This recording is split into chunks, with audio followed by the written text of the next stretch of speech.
bonjour à tous. Je suis aujourd'hui avec Hervé Thomas, docteur en chirurgie dentaire. Ouais. Voilà. Retraité maintenant. Ouais. Devenu québécois à ses heures, on peut dire. Donc, on se connaît depuis quelques... 2 ans. 2 ans. Ouais, 2 ans. Ouais, c'était il y a 2 ans. J'étais dans un triste état. Hein. Ouais. Ouais. Donc j'en profite pour remercier mon sauveur. Ouais.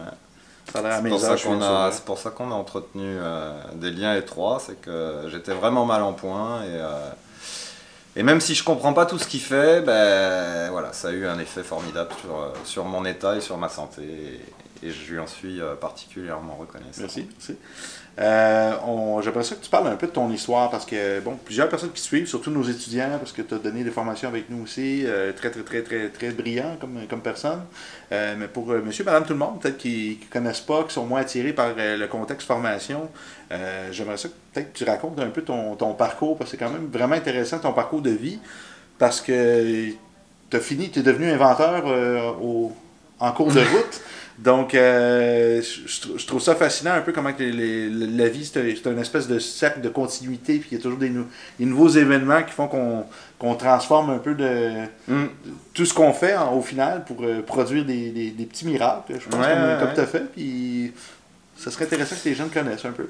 Bon, eh ben, le parcours qui m'a amené à faire cette chaise, il a commencé quand j'ai commencé mes études.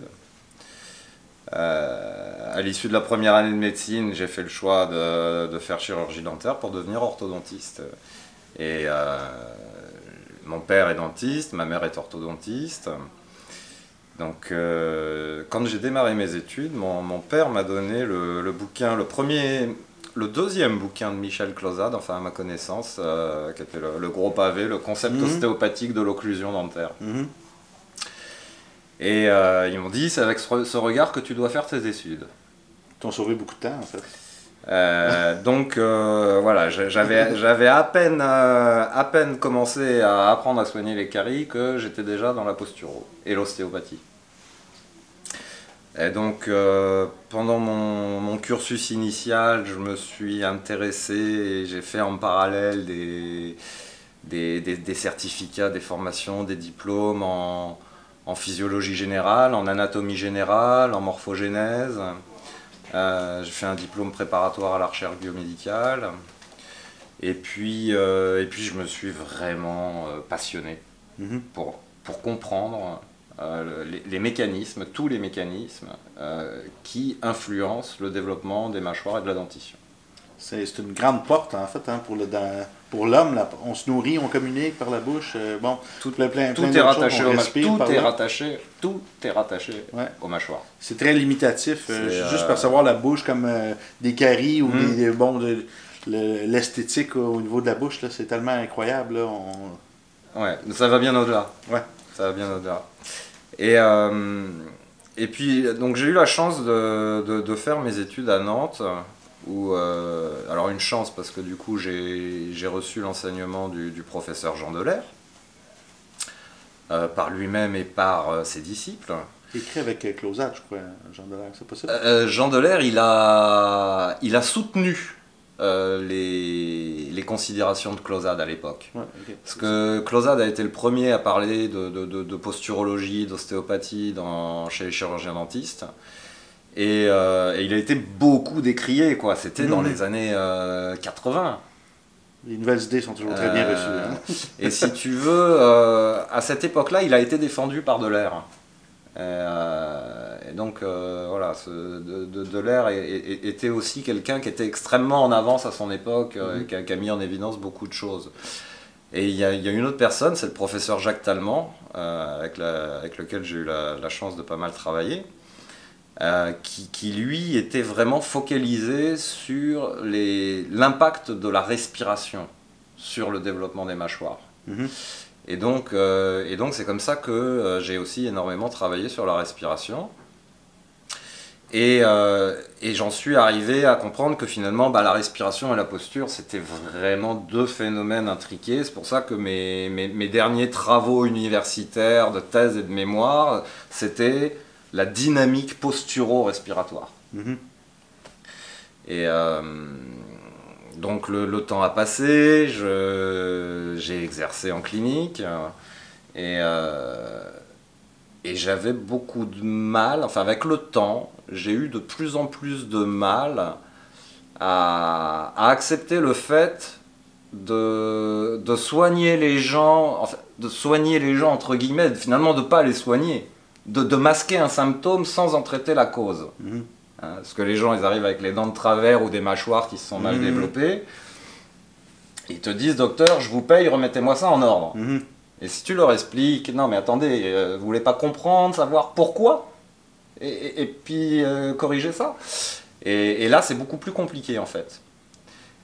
J'ai passé des années et des années à expliquer aux gens comment mieux respirer, comment mieux se tenir, etc. Et avec une certaine frustration au final.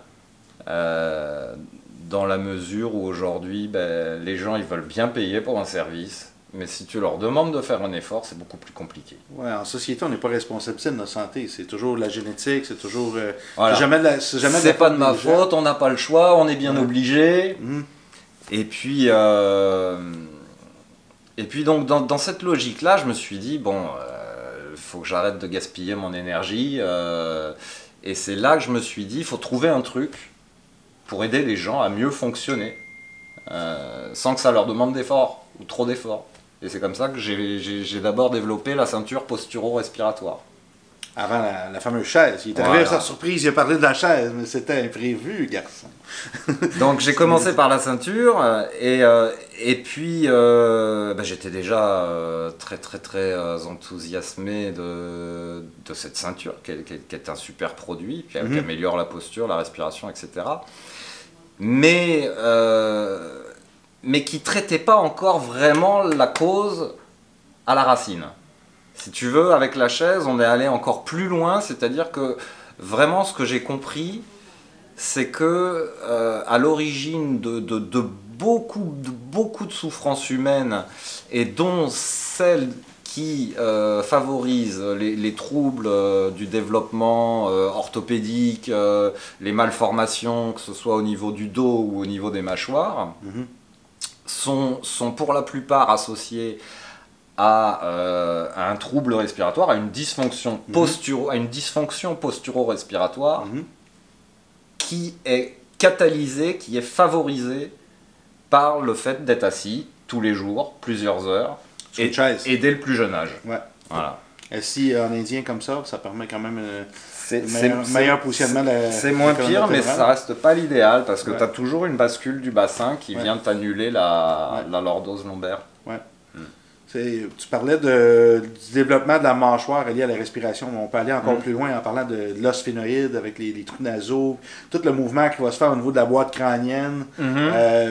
Pour la prise d'air, on va même voir un élargissement du mandibule avec un abaissement du palais, un meilleur développement pour le cerveau. Je veux dire, point de vue respiratoire, ce qu'on ne mesure pas, c'est que finalement, on a des contraintes au niveau même de l'enveloppe faciale. Ouais. Si tu veux. Le truc de base, quand tu apprends l'orthodontie, quand tu arrives à l'école, on te dit, voilà, finalement, les dents, elles se rangent dans un couloir d'équilibre entre les pressions de la langue et les pressions des joues. En gros. C'est tout. Et c'est ça. C'est tout. Mais le truc, c'est que la dégradation posturo-respiratoire, en fait que tu as de plus en plus de tension dans les joues pour rigidifier les sillons qui te permettent de garder les narines ouvertes, parce que plus tu respires mal, plus ta respiration est puissante et plus elles ont tendance à aspirer les tissus et donc à boucher les conduits. Donc tu as de plus en plus de tension sur le visage qui appuie sur les mâchoires, qui les empêche de se développer. Et puis dans le même temps, tu as une traction sur la gorge et sur la langue qui est de plus en plus forte vers le bas, et une extension crânio-cervicale qui fait que tu as de moins en moins de pression de la langue à l'intérieur. Donc tu as un affaissement de la face, qui a tendance à reculer sous le crâne, à être contrainte et à ne pas se développer suffisamment, et donc les dents de travers, etc. C'est aussi les mécanismes du vieillissement dans lesquels les dents ont tendance à se chevaucher de plus en plus avec le temps, en vieillissant. C'est bon, il n'y a rien de soudé. Et ça, c'est complètement lié à ce mécanisme. à cette dégradation progressive de la respiration qui petit à petit est de moins en moins efficace, et donc pour compenser, elle devient de plus en plus puissante et génère finalement de plus en plus de contraintes sur notre système squelettique, musculo-squelettique. Tu as fait une vidéo que j'ai vraiment appréciée dans les premiers temps que j'avais. Bon, je suis devenu moi-même client de ta ceinture Respire. C'était génial parce qu'on voyait, tu parlais du principe de la grue avec l'arbre respiratoire, qu'on peut dire, qui serait au niveau de la troisième lombaire. Pour ceux qui ne connaissent pas ça, le diaphragme a des attaches au niveau de la troisième lombaire, puis au niveau de l'osioïde, qui est pratiquement seul. C'est le seul os qui est suspendu un peu juste par des muscles, qui n'est pas connecté avec d'autres articulations. On s'en sert dans nos formations rééducation sensorimotrice, montrer des trucs pour l'aider à bouger. Il faut que ça soit mobile, c'est super important. Puis moi, je vais le voir en palpation. Souvent, l'osioïde, il va avoir des contraintes, ça va craquer, il y a un mauvais mouvement. Puis là, on voit tout de suite qu'il y a des contraintes respiratoires. Un autre facteur que je vais voir en clinique, ça va être les paravertébraux dans le milieu du dos qui vont être surdéveloppés. Parce que tout ce qui est fascia thoracolombaire, ça devient un peu notre diaphragme du dos. Les gens vont compenser par les muscles dorsaux parce qu'ils ne sont pas capables de respirer convenablement. Donc, ils vont forcer le mouvement thoracique pour développer des muscles. Il y a des signes cliniques. En fait, dans la dernière vidéo que j'ai faite d'ailleurs, là, sur la distension abdominale et la charge de la colonne vertébrale.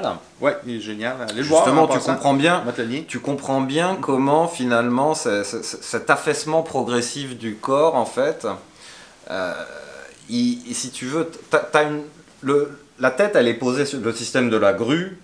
Tu as une contrainte devant et tu as une contrainte derrière pour équilibrer.